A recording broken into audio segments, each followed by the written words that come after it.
Selamat pagi Bapak, Ibu, Saudara yang terkasih dalam Tuhan kita Yesus Kristus. Salam damai sejahtera bagi kita semua.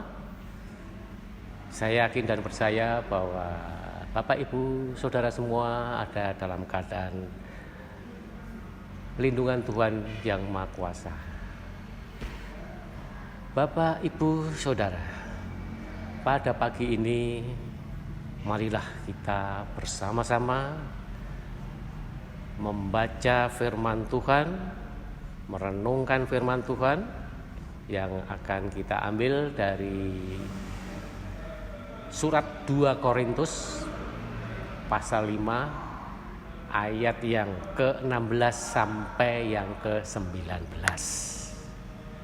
Namun seperti biasanya marilah kita bersama-sama bersatu dalam doa untuk mohon penyertaan Roh Kudus. Mari kita berdoa. Selamat pagi Bapa, selamat pagi Yesus, selamat pagi Roh Kudus. Di pagi ini kami duduk diam dan membuka hati dan pikiran kami untuk mendengarkan sabda-Mu. Untuk itu agar firman-Mu yang akan kami baca dan kami renungkan pagi ini dapat menjadikan suatu kebenaran bagi kami. Dan sertailah kami dan Roh Kudus-Mu ya Tuhan. Terima kasih Tuhan. Haleluya. Amin. Bapak, Ibu, Saudara yang terkasih dalam Tuhan kita Yesus Kristus, marilah kita baca firman Tuhan. Mari kita sama-sama membuka 2 Korintus 5 ayat yang ke-16 sampai ke-19. Saya akan membacakan untuk kita semua. 2 Korintus 5 ayat 16 sampai ke-19. Demikian firman-Nya. Sebab itu kami tidak lagi menilai seorang juga pun menurut ukuran manusia. Dan jika kami pernah menilai Kristus menurut ukuran manusia, sekarang kami tidak lagi menilainya demikian. Jadi siapa yang ada di dalam Kristus? Ia adalah ciptaan baru. Yang lama sudah berlalu, sesungguhnya yang baru sudah datang. Dan semuanya ini dari Allah, yang dengan perantara Kristus telah mendamaikan kita dengan dirinya dan yang telah mempercayakan pelayanan pendamaian itu kepada kami. Sebab Allah mendamaikan dunia dengan dirinya oleh Kristus dengan tidak memperhitungkan pelanggaran mereka. Ia telah mempercayakan berita pendamaian itu kepada kami. Sedemikian jauh Bapak Ibu Saudara firman Tuhan. Berbahagia bagi kita semua yang telah membaca dan mendengarkan dan melaksanakan firman Tuhan ini dalam kehidupan kami hari lepas hari. Haleluya. Amin. Bapak Ibu Saudara, kalau kita perhatikan dari bacaan ini tadi, ini adalah surat yang kedua dari Rasul Paulus kepada jemaatnya yang di Korintus, di mana Paulus itu seakan-akan ingin mengadakan testimoni atau semacam kesaksian kepada jemaat di Korintus sana, yang mana dia ingin menyaksikan, artinya membuat kesaksian adanya perubahan pola hidup dia dari mulai pola hidup yang lama menjadi pola hidup yang baru. Dari mulai saat dia belum bertobat sampai pada saat dia setelah bertobat. Dan sekaligus ini surat ini juga ditujukan untuk memberikan nasihat pada mereka. Jadi apa yang dialaminya oleh Rasul Paulus itu disampaikan kepada jemaat Korintus juga dipakai sebagai menasehati mereka atau memberikan nasihat pada jemaat Korintus pada waktu itu.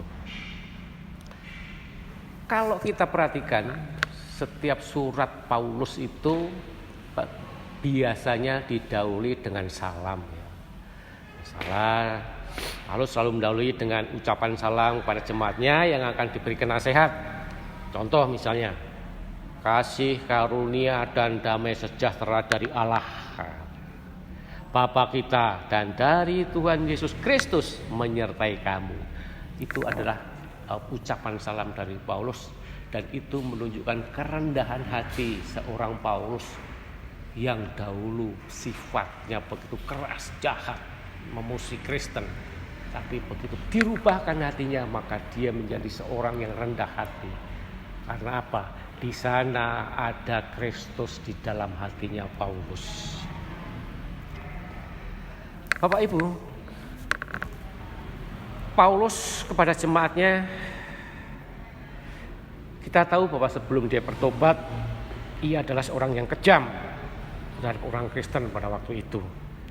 Bahkan dia adalah memimpin orang-orang pada saat itu. Bahkan dia ditunjuk oleh imam-imam yang lain untuk memimpin, mengejar, memenjarakan, mengeksekusi, bahkan menyakiti, bahkan membunuh orang Kristen pada waktu itu. Itulah yang dilakukan oleh Paulus. Karena apa?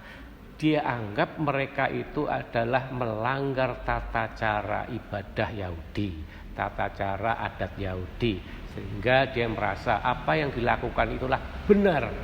Pembenaran, sekali lagi pembenaran secara manusiawi. Itu. Jadi Paulus berpikir secara manusiawi, berpikir secara akal manusia yang dipakai saat itu. Dia membenarkan bahwa agama Yahudi lah yang paling benar. Sehingga orang Kristen pada waktu itu dikejar-kejar, bahkan dibunuh, dipenjarakan, disiksa dan sebagainya. Bapak Ibu Saudara, dari kisah Paulus ini dapatlah kita ambil sebagai inspirasi bagi kita semua, bahwa tidak ada yang mustahil bagi Allah, tidak ada yang mustahil bagi Tuhan. Sekalipun kalau dari sudut pandang manusia, tentu seorang Paulus adalah seorang yang paling jahat di masanya terhadap orang Kristen. Tapi apa yang terjadi? Allah telah merubahkan dia dari pola pikir lama menjadi pola pikir baru. Dan dia dirubahkan total menjadi orang yang mencintai Kristen, bahkan ikut mengabarkan Injil Kristus. Kita tahu bahwa itu terjadi pada saat Paulus sedang mengadakan perjalanan ke Damsyik pada waktu itu.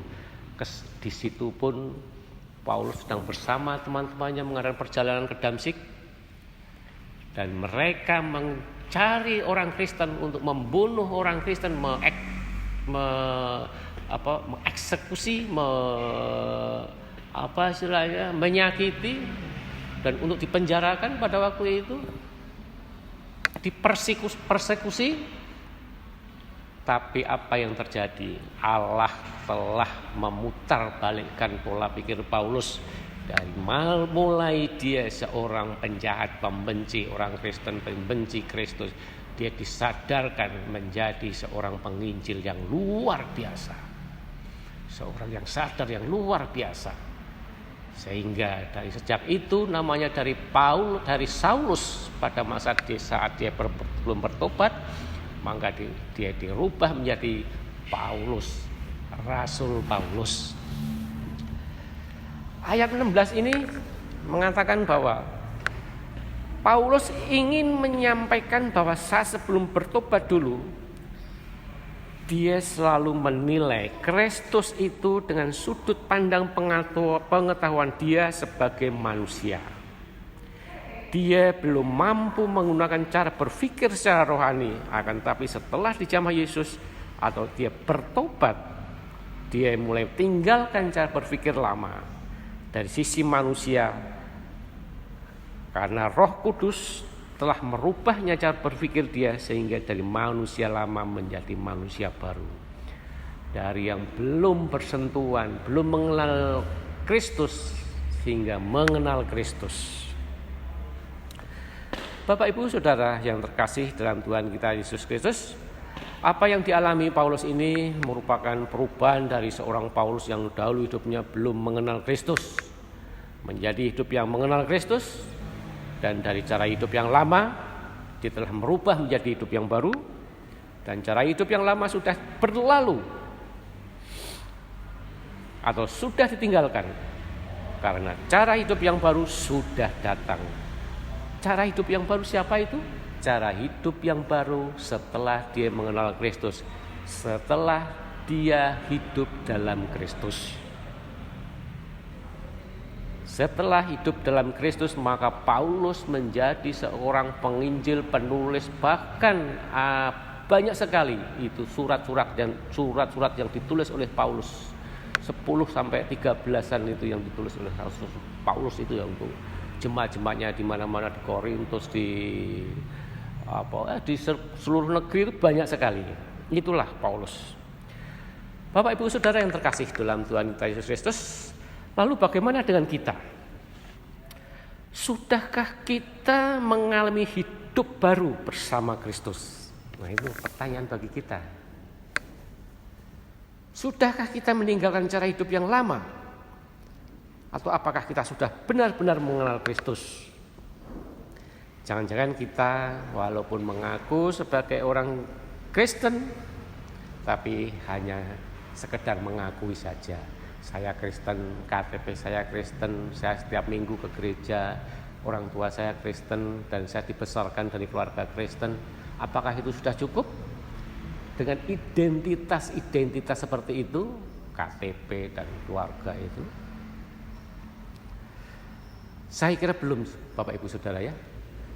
Jadi kita harus benar-benar hidup dalam Kristus, artinya kita harus mengakui Tuhan Yesus sebagai juru dan selamat, tidak sekedar mengakui dalam mulut saja, tapi kita harus melakukan semua ajaran-ajaran Yesus.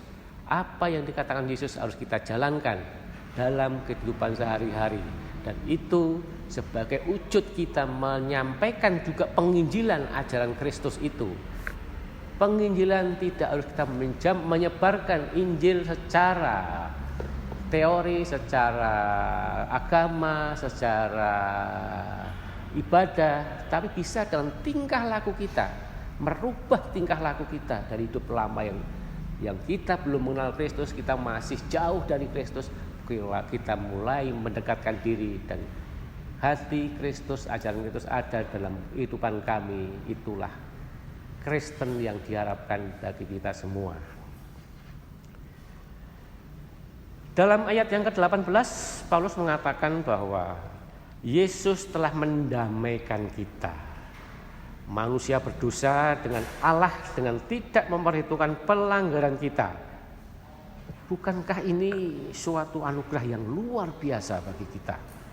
Karena kasih dan karunia Allah melalui Yesus Kristus telah ada dalam diri kita, telah dianugerahkan pada kita secara gratis dan cuma-cuma. Tapi ingat, anugerah Tuhan itu hanya diberikan kepada kita yang mau hidup sebagai ciptaan baru. Artinya kita harus mau hidup dalam Kristus. Seperti saya sampaikan tadi, bagaimana kita hidup dalam Kristus? Ya, kita mengikuti teladan Kristus. Apa yang diteladankan Kristus pada kita melalui Injilnya, kita harus ikutin. Jangan sekedar KTP, jangan sekedar kita bangga dengan segala sesuatu identitas yang kita miliki, tapi harus dengan ucapan dan tindakan dan hati yang pikiran yang fokus kepada Tuhan kita Yesus Kristus. Untuk itu mari kita sama-sama introspeksi diri. Sudahkah kita masing-masing di antara kita itu hidup bersama Kristus? Hidup bersama Kristus berarti kita siap memikul salib. Memang dalam memikul salib Kristus tentu tidak mudah dan tidak ringan. Banyak tantangan, banyak hinaan, bahkan diskriminasi terhadap kita, bahkan ancaman fisik kepada kita. Dan itu semua memang sudah konsekuensi bagi kita pengikut Kristus yang harus kita jalani dalam hidup bersama Kristus. Karena Yesus Kristus menebus dosa kita juga tidak ringan, tapi begitu berat Dia dalam menebus dosa kita melalui penyiksaan, penderitaan, pengejaran, bahkan ancaman pembunuhan. Sekalipun Dia tidak bersalah, dipaksa harus bersalah karena tidak sama dengan pendapat mereka, pendapat orang Yahudi. Begitu luar biasa pengorbanan Yesus hanya ingin menebus dosa kita. Lalu kemudian bagaimana dengan kekristenan kita? Apakah kita sudah mengaku sebagai orang Kristen? Lalu kita sudah merasa hidup dalam Kristus? Belum tentu. Tapi tentang keimanan seseorang, tentang bagaimana seseorang itu sudah ada Kristus di dalam hati dan kehidupannya itu atau belum, tentu yang bisa, yang jauh lebih mampu menilai adalah kita masing-masing sendiri. Kita masing-masing bisa introspeksi. Saya sudah sejauh mana dalam kehidupan saya untuk mengikut Kristus? Sudahkah saya menjalankan amanat agung? Sudahkah saya menjalankan ajaran Kristus? Sudahkah menjaga tutur kata dan tingkah laku? Itu memang tidak mudah. Bapak Ibu yang terkasih dalam Tuhan kita Yesus Kristus, kadang seperti gini, kita ingin melakukan pelayanan. Ini ada dua, kadang kita cara membedakan antara melayani Tuhan dan melayani pekerjaan Tuhan itu kadang kita masih belum bisa membedakan. Ada definisi tentang melayani Tuhan. Melayani Tuhan adalah melakukan aktivitas pribadi yang berkaitan dengan Tuhan secara pribadi dan melakukan hubungan intim yang tidak bisa dilakukan digantikan oleh orang lain. Nah, itu kita melayani Tuhan. Contohnya, saya berdoa saat bangun pagi, saya berdoa saat mau tidur. Itu saya mengadakan hubungan intim secara pribadi dengan Tuhan. Untuk itulah melayani Tuhan. Doa itu tidak bisa saya wakilkan secara pribadi. Yang bisa saya lakukan adalah secara pribadi saya dengan Tuhan, hubungan pribadi saya dengan Tuhan. Itulah melayani Tuhan.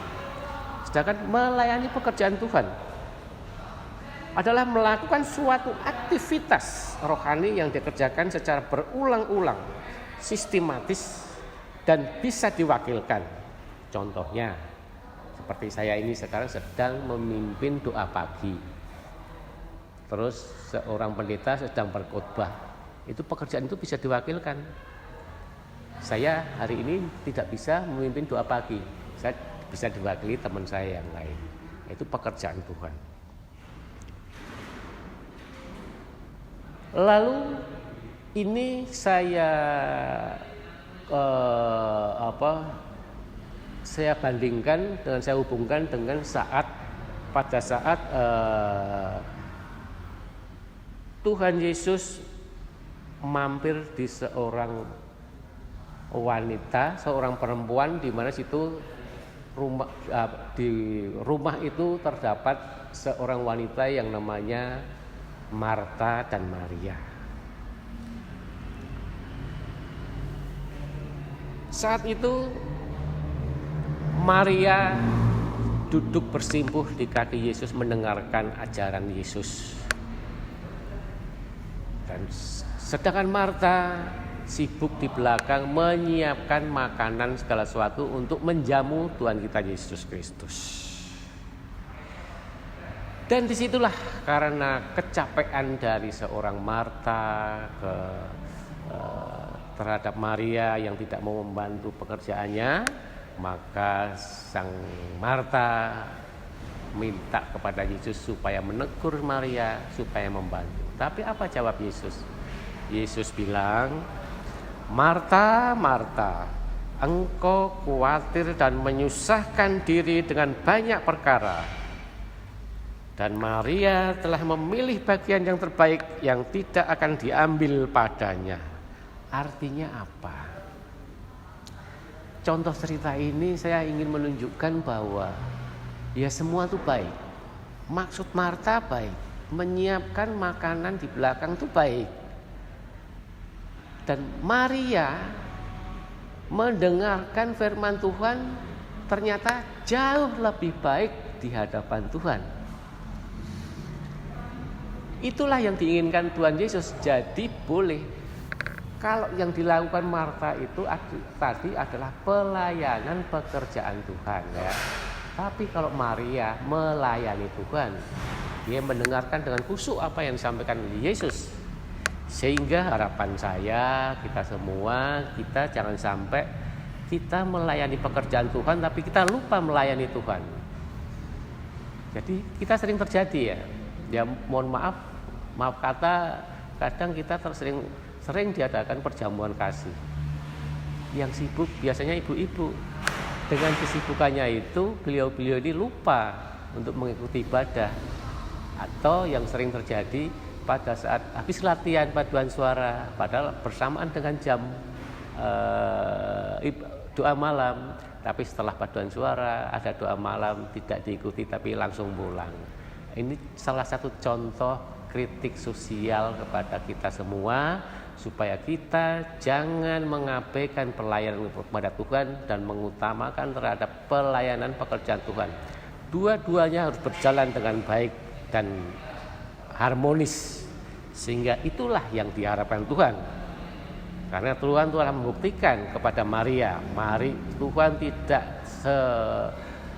pendapat dengan sikap Marta yang mengutamakan melayani Tuhan walaupun maksudnya baik, tapi Tuhan sangat respect terhadap apa yang dilakukan Maria.